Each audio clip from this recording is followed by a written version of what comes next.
At Midwest Whitetail, we take great pride in getting the next generation of hunters out in the field and cultivating the sport's future. Many team members were able to take advantage of the Iowa youth season to make memories that will last a lifetime. Bill and I are all tucked in for our first hunt of the year. Between work and school, this is our first chance to get out. We're on our new farm. Pretty awesome. She did a great job. All right, it's the evening of September 26th. This is our second outing for the youth season here in Iowa. Hopefully, we'll bring in some action here in an hour or so and try to get this done.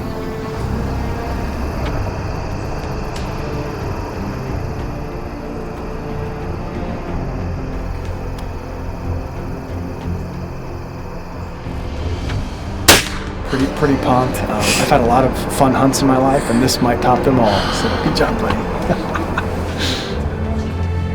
Pretty sweet, huh? The long-awaited Iowa bow season is finally here. October 2nd brings the first cold front of the season, and with it, sporadic rain showers. To stay dry, Jared Mills heads to a soft-sided redneck blind. His quarry this rainy day is a surprise giant, a basic 8-pointer with sticker points that only recently began showing up on Jared's trail cameras. Alright, it's October 2nd, and the first cold front of the hunting season is rolling through as we speak. It's been raining off and on all day, and we actually had no intentions of hunting today. Tomorrow, from a weather forecast and pressure and temperature, all that actually looks the best. The primary target tonight, first of all, it's probably the biggest deer I've ever hunted, or biggest deer I've ever targeted. I have a little bit of history with him over the past couple of years. I believe this is a 5.5-year-old deer. It's going to be a challenge, no doubt, primarily because he seems to be moving around, multiple people hunting him, and my personal situation is I'm in a spot where he has been showing up on camera. In fact, we pulled Carson today, and he was here at 2 a.m. Not this spot, but about 100 yards from here, maybe a little bit more. But it's just a hard property to hunt, so it's not very big. So I think I'm in the game if he spends any amount of time here. It's just that I have to figure out how to actually set up on him, and that's going to be a hard part. So hopefully this cold front snaps, he gets him up on his feet early. We got some beans that are still really green out in front of us. So we'll see what happens. I can't wait for this journey, and I'm excited for it to get started.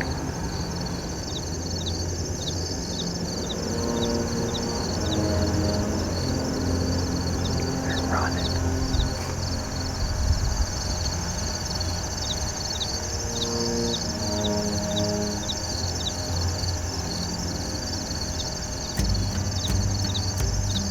Alright, we're just at the end of camera light right now, so we're going to try to pack up as quickly and quietly as possible and get out of here before any deer actually make it to this field. And I love the fact that it's about to rain too, and the next 20 to 30 minutes to really erase anything we've done and get rid of our scent. My goal is just to eliminate any mistakes on my end and control what I can on this small property. So let the chess match begin. Tomorrow's conditions look good. I'm going to be right back out here in a different spot with a different wind. So we'll check back in tomorrow.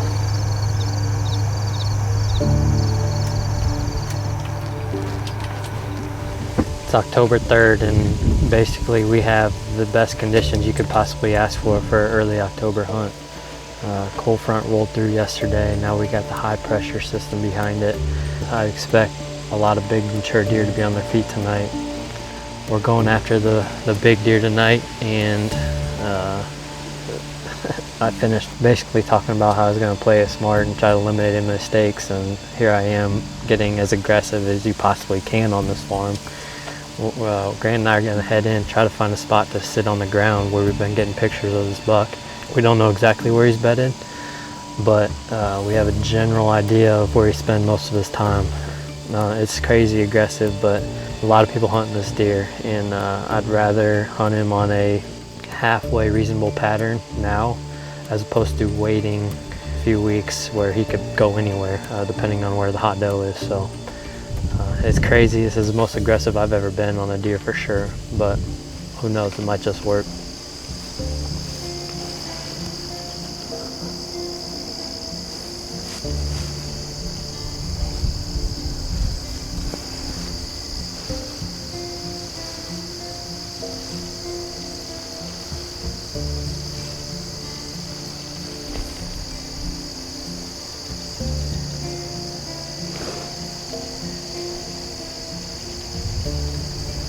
Jared anxiously waits a few feet off the ground in the small tree, hoping to see the big deer.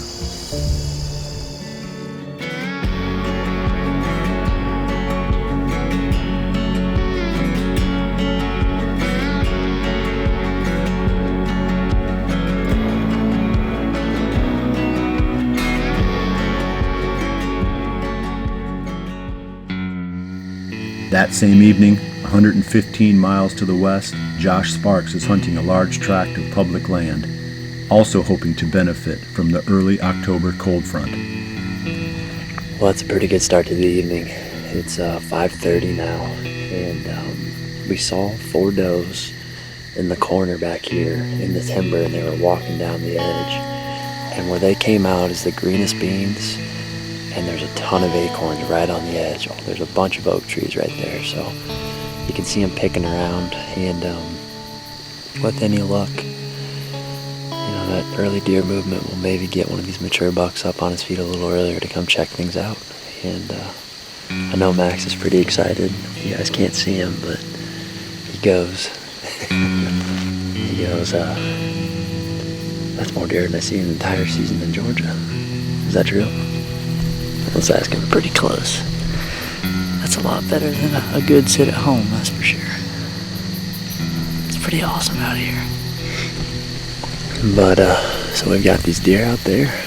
Obviously way too far out of bow range, and we won't shoot a doe because we're not dragging one from here, but hopefully the parade continues. I'll shoot that deer. See him? See him? That's a shooter.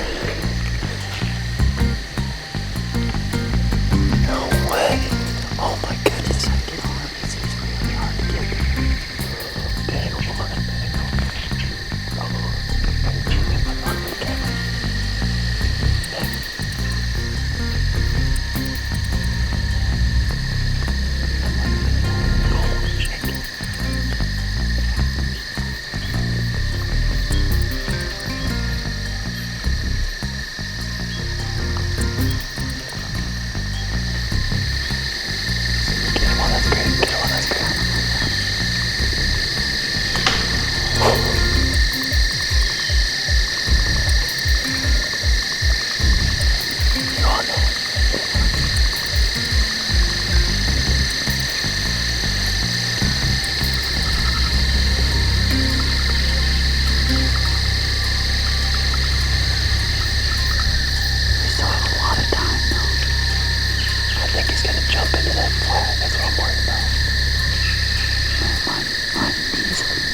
Y'all want to talk about an insane way to kick off the year. That was everything we were hoping for. That buck just stepped out and was coming down that field edge. He was eating some of the beans, and then he went and worked those scrapes like we were hoping they would. And a darn doe just got downwind of us. Our wind's pretty marginal. I mean, she was in the back corner, which our wind could be getting to, and she kind of spooked off, and then everything else ran. So that buck didn't. He's right on that acorn flat right over here somewhere. So there's a chance he could cut back out. I doubt he does, but what an incredible way to start off the year. That was a stud. That was a shooter all day. Oh my gosh, I'm shaking like I just shot him.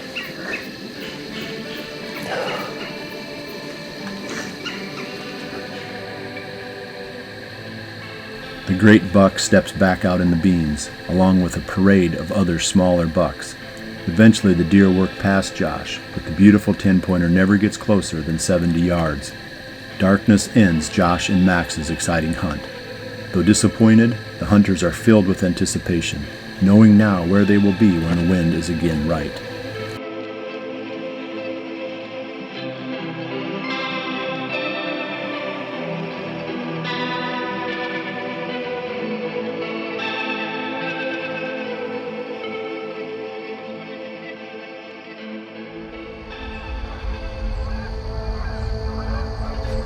Rejoining Jared Mills, the action is getting very intense.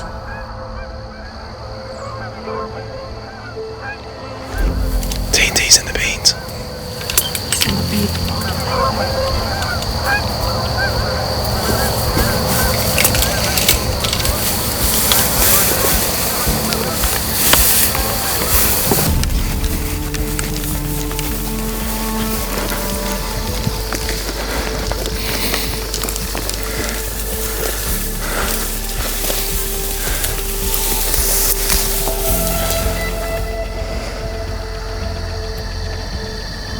Man, what a night.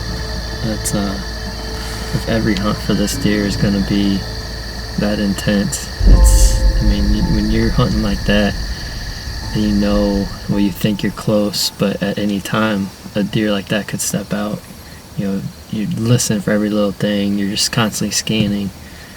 I don't know how much we captured on camera, but I was up in the tree, Grant was on the ground, and I looked out and saw him walking away from us, and I told Grant we gotta go. Grant was on the ground obviously, so we didn't get footage, but we ran probably 200 yards to try to get in front of him on the downwind side of where we thought he was going. Normally I wouldn't even think about doing that, but on this farm I think our best chance is killing from the ground, and I thought we had a good advantage of doing that if we made the right moves.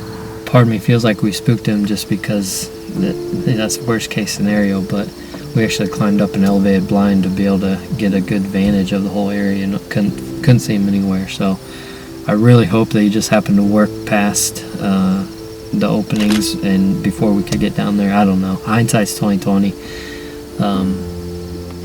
Just in that tree, it was just a no-brainer. Gut reaction, jumped out of the tree. Let's go, Grant. If every hunt for this deer is this wild, it's gonna be a fun ride. So it was cool to lay eyes on him, at least. I can tell you he looks really big walking away.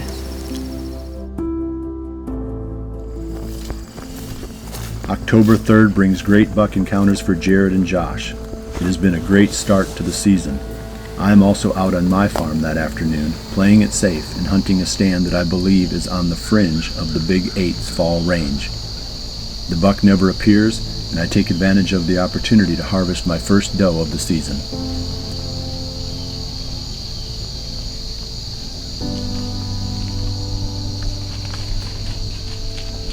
Yeah.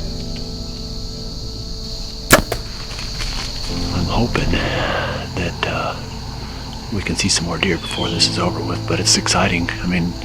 I know people think that we only hunt bucks, but we don't. I shoot way more does than I shoot bucks, and I have a lot of fun doing it.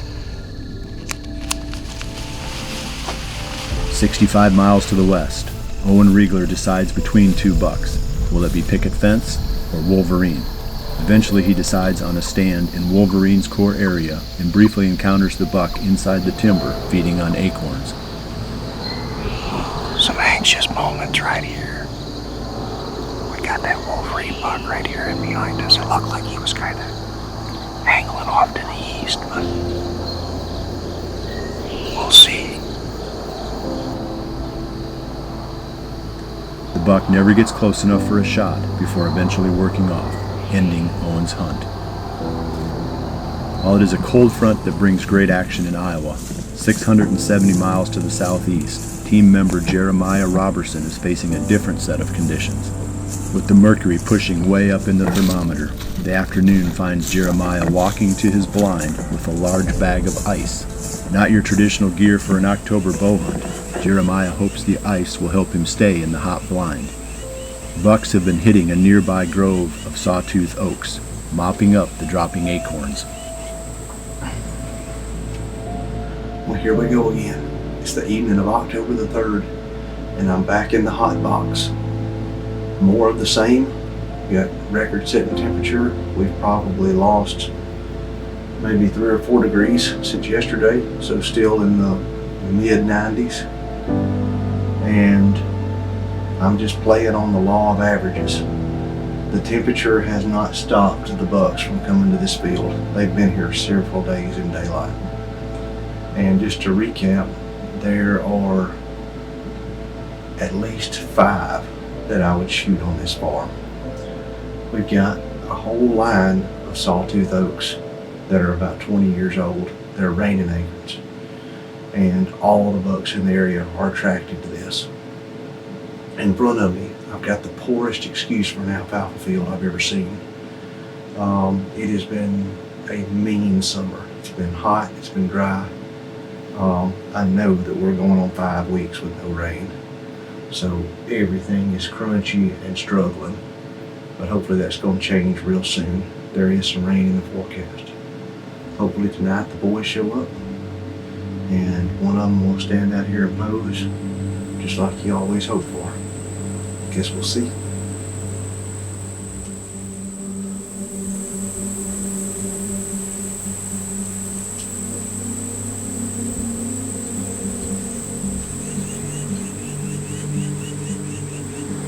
That's the shooter right there. Yeah, that's the main boy.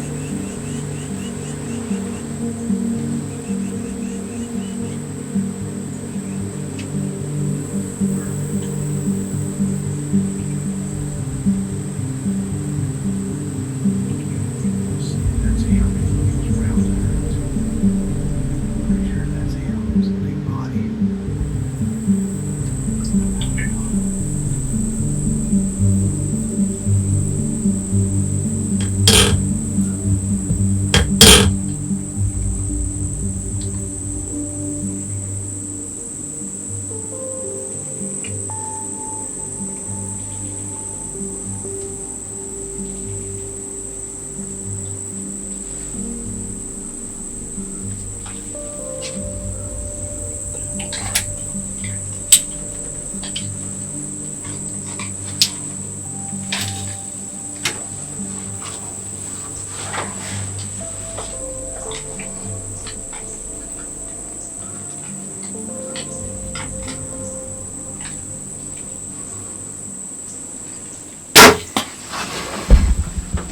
Got him.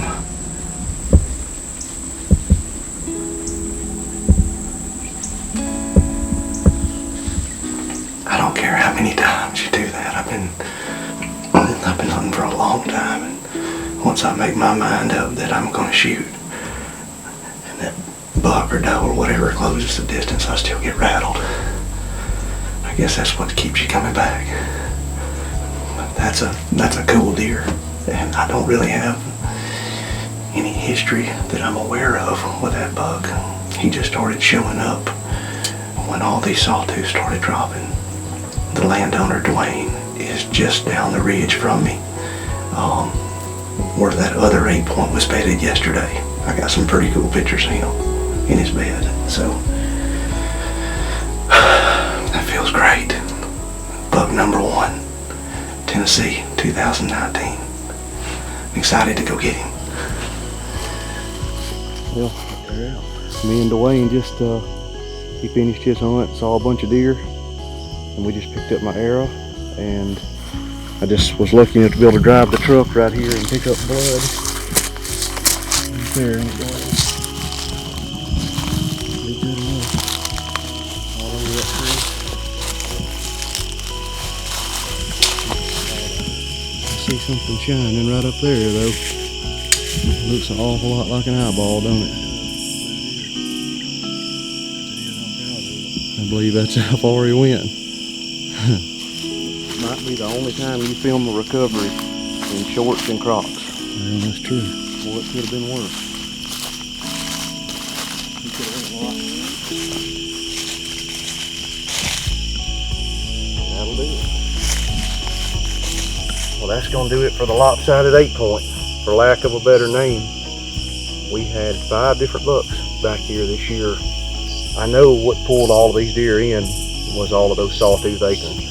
Every year during the early season, we pull bucks from adjoining farms, but I'm real proud to have him. My first buck for Tennessee 2019, and fortunately, it's going to take more than 100-degree heat to kill our desire. Well, that'll do it. Thank you, Dwayne. Thank y'all for watching Midwest Whitetail.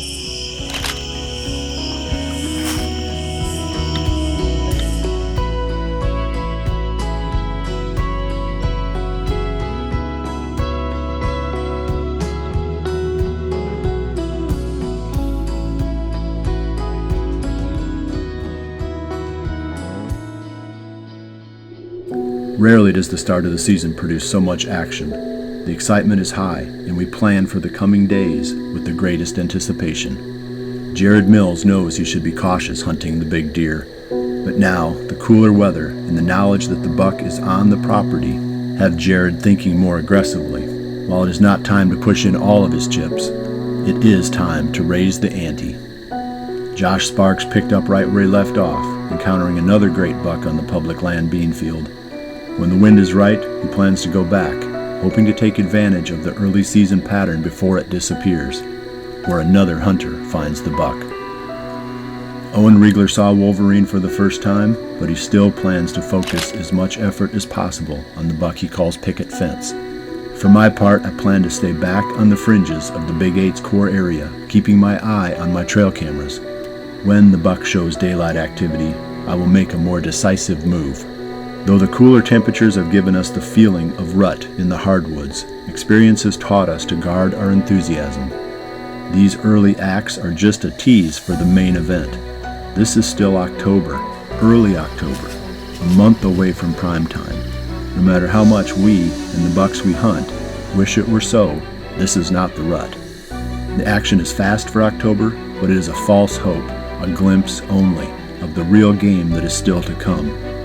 We are feeling our oats, but like the bucks we hunt, we are not yet chasing November.